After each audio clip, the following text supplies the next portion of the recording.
El presente programa tiene como finalidad informar. Las opiniones emitidas son responsabilidad única de quienes las emiten y no necesariamente representan el pensamiento del programa.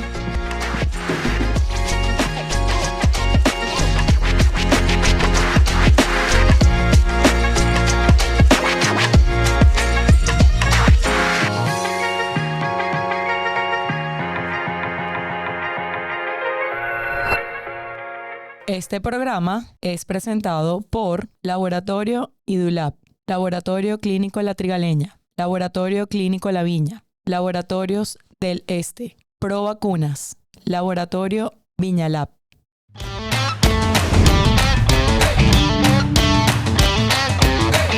Hola a todos, bienvenidos a otro episodio de Conciencia Viral. Hoy me acompaña un cirujano urólogo, el doctor Gilberto Arellán. Bienvenido, Gilberto. Gracias, Yama. Gracias por aceptar la invitación. Mira, hoy quiero que hablemos de un tema que me parece que tiene todavía demasiado tabú en los hombres. Okay. Y es el control prostático. Más allá de irnos a hablar de prostatitis, que sería lo que a mí me pudiese competir como infectólogo, quiero que hablemos inicialmente del control prostático. Háblanos un poquito de eso. Ciertamente es un tema tabú. Es un tema tabú porque de hecho mucha gente no quiere ir al urólogo porque creen que le van a hacer el tacto rectal, no quiere ni siquiera hacerse un antígeno prostático porque es que creen que antígeno es igual a tacto o eco es igual a tacto, entonces creen que porque no tienen síntomas no necesitan una consulta. Yo no siento nada, no me duele nada, no me arde nada, yo orino fino, no necesito consulta. Y eso está mal. Eso está mal. Antes el control se hacía a partir de los 40 años, ¿ok? Ya últimamente se hace a partir de los 45, 50 años si no tienes antecedentes de cáncer de próstata. Cuando llamas ¿ok? control, se llama acudir a la consulta. Acudir a la consulta, correcto. Ya depende mucho si tienes o no antecedentes de cáncer de próstata. Antecedentes de cáncer de próstata llamo un familiar, un tío, ¿ok? Tu papá, tu abuelo, que haya sufrido cáncer de próstata. Ahí sí hay que iniciar a partir de los 40 años su control urológico normal, antígeno prostático, tacto rectal, ¿ok? Y un control periódico. ¿Qué síntomas tuviese que presentar un paciente o un hombre para decir, mira, tengo que ir urgente al urólogo? Que tú hayas visto en la consulta, tal vez lo más común que tú observes, así que diga, no, ni modo, me tocó. Porque Sí. como se niegan tanto a la consulta urológica, ¿cuál ha sido así lo más grave que tú has visto que digas, wow, ya a este no le quedó de otra que venir a la consulta? Mira, parece mentira, pero hay veces que los pacientes no van solos, van porque obligados por la esposa. Porque en el momento en que la esposa deja de dormir, le alteras el sueño a tu esposa, en ese momento la esposa es la que dice, vámonos a la consulta porque algo tienes que tener. ¿Ok? Generalmente es una nicturia, un paciente que se para 2, 3, 4, hasta 7, 8 veces en la noche a orinar. O sea, yo le saco la cuenta. Quiere decir que si tú te acuestas, ejemplo, a las 10 de la noche y te paras a las 6 y duermes 8 horas, ¿correcto? Sí, ok. Pero si en esas 8 horas te paras 7 veces, quiere decir que nunca agarras un sueño profundo, no descansas, por ende tu pareja tampoco descansa. Generalmente es por esos síntomas. Pero también el paciente generalmente puede tener dolor retropúbico, ¿ok? Que se puede extender hacia ambas regiones inguinales, puede tener una sensación de ardor o disconfort perineal, como lo describen los libros. Es realmente una incomodidad en el periné, ¿okay? Detrás de los testículos, ¿ok? Siente como una presión, como un ardor, como algo como un fastidio que sienten allí en región perineal. Empiezan con goteo postmiccional, ¿ok? Después que terminan de orinar, mojan la ropa interior, el chorro, la presión del chorro miccional es disminuida, ¿ok? Sensación de vaciado incompleto, pacientes que van a orinar y terminan de orinar y sienten que quedan con ganas de orinar. O van muchas veces al baño a orinar poco volumen. Poca cantidad. Esos son los Eso es lo síntomas más común. frecuentes Eso es lo más de la común. consulta urológica. Sí. Y cuando ya nos enfocamos en lo que es prostatitis, desde la urología, ¿cuál es la definición? Porque bueno, yo siempre soy partidaria de que todo lo que vamos a conversar siempre hay que definirlo. ¿Cuál es la definición de prostatitis propiamente dicha?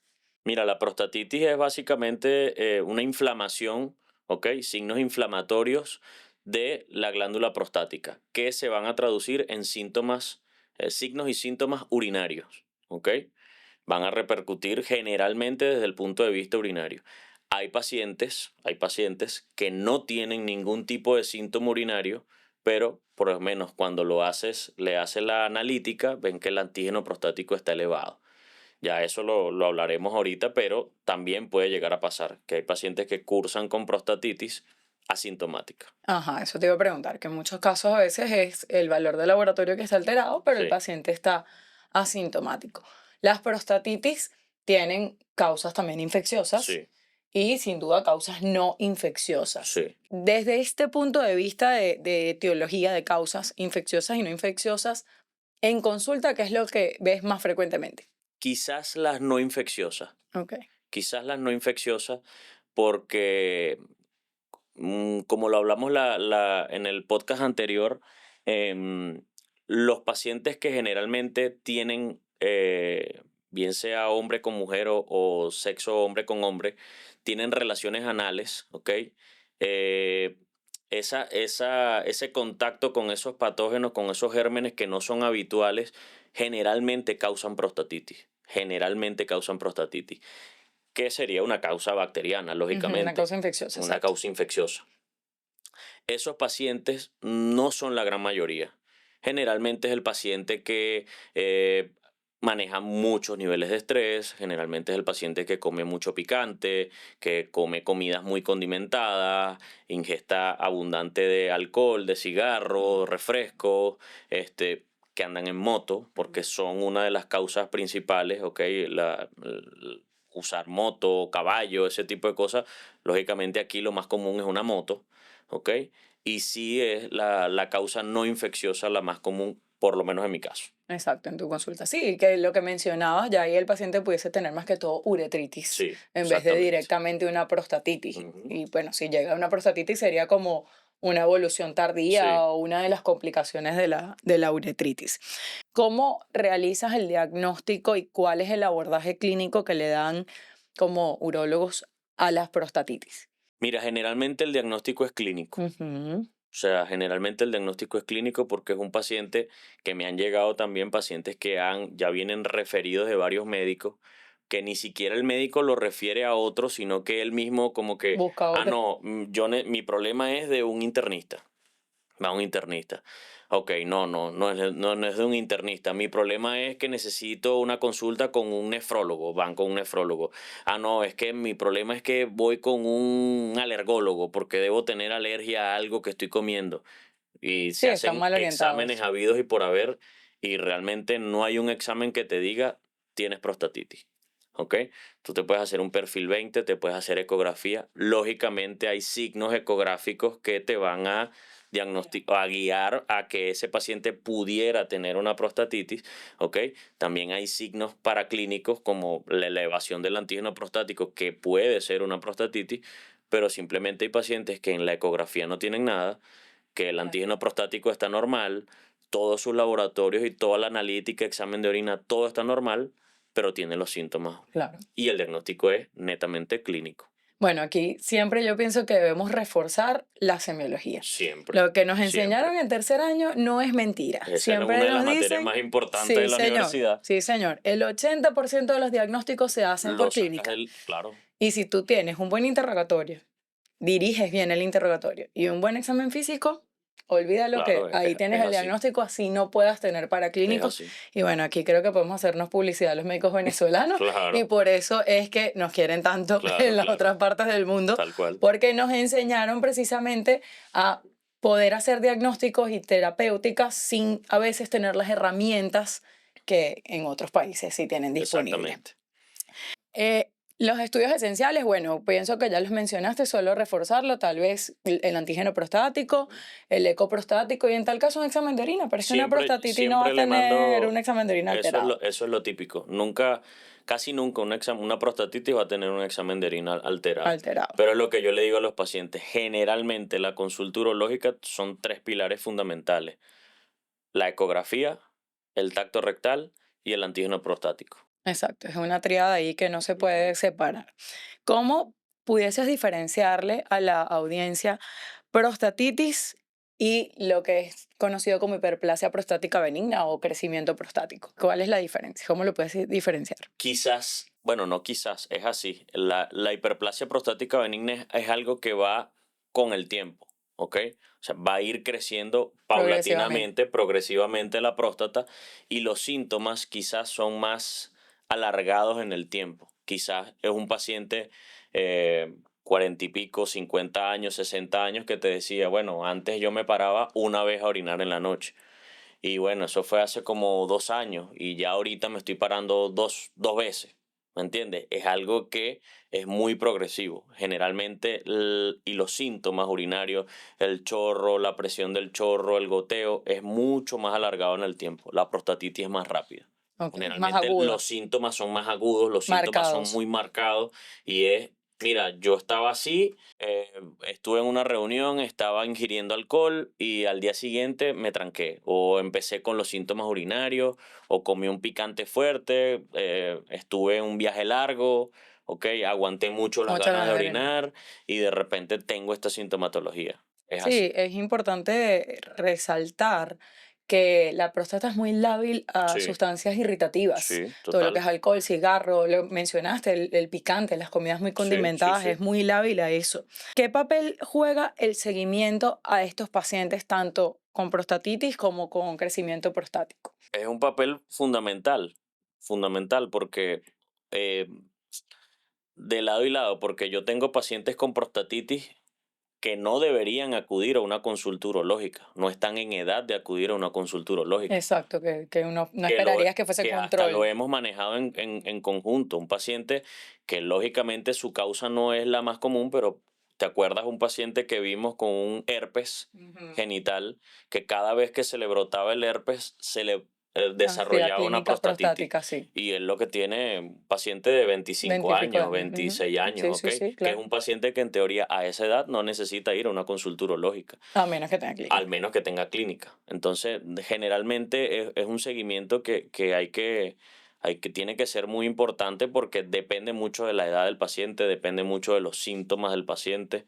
Sí, no, y eso te lo pregunté de una forma adrede, precisamente para que las personas que nos escuchan entiendan que el control prostático es necesario. Así como el control ginecológico lo es, el control prostático también, y quitar un poco ese tabú del miedo, de la atención urológica, de bueno, Y que mucha gente cree que, bueno, voy al urólogo es porque ya estoy viejo. exacto, Tengo más lo de ven como signos de 50 edad. años, bueno, voy al urólogo.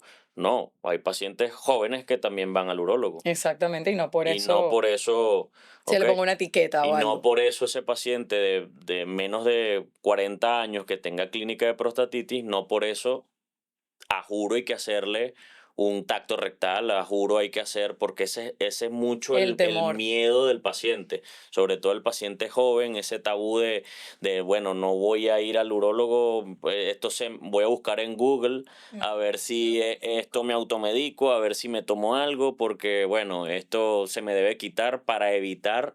Y la verdad es que no, es algo que se puede tratar netamente con la clínica del paciente y no amerita en esos casos un Un tacto tacto rectal. propiamente dicho. Ujú. Cuéntame, ¿qué recomendaciones le das a las personas que nos están escuchando para mantener una próstata saludable? Lo que siempre le digo a los pacientes, si tu único medio de transporte es la moto, tratar de, en el momento en que tengas los síntomas, usarla lo menos posible, ¿ok? Pero lo más importante es la alimentación y lo que tú hagas en tu día a día, ¿ok? Ujú. Tú eres lo que comes y realmente evitar las comidas muy picantes, comidas muy condimentadas, esa gente que usa adobo, comino, sabroseador, curry, o Todo sea, que le junto, echan de todo junto, o sea, eso es lo peor que puede haber porque es muy muy lábil la irritativo. próstata a esa sustancia irritativa. Yo tengo pacientes que comen mucho picante, que comen mucha mostaza, que ingieren mucho alcohol, ¿ok? Y eso es lo peor que puede pasar. Nunca se me va a olvidar un paciente que me fue a la consulta, tenía toda la clínica de prostatitis, toda la clínica, y cuando yo le digo si bebe alcohol, me dice no. Y yo, seguro. O sea, no comía nada raro, andaba en carro o a pie, pero yo le digo, no, pero es que algo, bueno, pero es que yo bebo cocuy con jengibre. Creo que ya tienes la O respuesta. sea, ahí está la Ya tienes la respuesta, pues. respuesta a todos Y los yo le digo, ¿y problemas. por qué bebes cocuy con jengibre? No, porque es como una bebida depurante, es como algo natural. Y bueno, el cocuy es natural y yo bebo cocuy con jengibre o cocuy con cúrcuma. O sea, no, Suficientemente irritativo. ya totalmente irritativo, o sea, ¿me entiendes? Y es Claro. algo que para esa persona es Es completamente normal. normal, Claro. pero ahí está la causa de su Y ahí prostatitis está la educación que nosotros le demos a los pacientes. Y qué y bonito el ver. interrogatorio. Claro, y qué bonito ver que ahorita todos estamos unidos en alimentación saludable, Sí, dormir bien, hacer ejercicio, no fumar, porque sí, al final eso logra que evitemos un montón de enfermedades totalmente, que se pueden prevenir, sin claro. duda. Mire, ¿qué papel juega el antígeno prostático, el PSA, el conocido PSA? Es muy importante, es muy importante. Hay todavía gente hay pacientes que dicen que no se lo hacen, hay lugares que dicen que, bueno, que el antígeno realmente como que ha dejado de ser tan importante como lo era antes, pero la verdad que el antígeno todavía sigue marcando la pauta, es súper importante porque es tu punto de comparación en el paciente. Y para poder O hacer un sea, seguimiento incluso. no toda elevación de antígeno prostático es cáncer, pero es algo que te enciende las alarmas, Claro, ¿me entiendes? Como te digo, hay pacientes que no tienen síntomas, que no tienen nada, pero entonces te llegan con 50, 60 años, tienen un antecedente de cáncer, ¿ok? Un familiar con un cáncer, ya es algo que te va encendiendo las alarmas, pero cuando le haces el tacto rectal no hay nada. No, está todo mira, bien. no tienes síntomas, bueno, vamos a ponerte tratamiento para la prostatitis y repetimos el antígeno y cuando le repites el antígeno está completamente normal. Entonces era una prostatitis, ¿me Claro, entiendes? claro, sí, es que es vital para hacer Es un vital, seguimiento. claro, Claro. claro. Mira, ¿qué recomendación final puedes dar para cerrar? Bueno, la alimentación saludable, hagan ejercicio, Y no le tengan miedo al urólogo. si beban con prudencia, Exactamente. ¿ok? Y lo más importante, no le tengan miedo al urólogo, que la consulta urológica no es tan mala como creen por ahí. Gracias, Gilberto. Gracias de Gracias, Llama. verdad. Gracias por la invitación. Gracias a todos. Los esperamos en otro episodio de Conciencia Viral. Este programa fue presentado por Laboratorio IDULAB, Laboratorio Clínico La Trigaleña, Laboratorio Clínico La Viña, Laboratorios del Este, Pro Vacunas, Laboratorio Viñalab.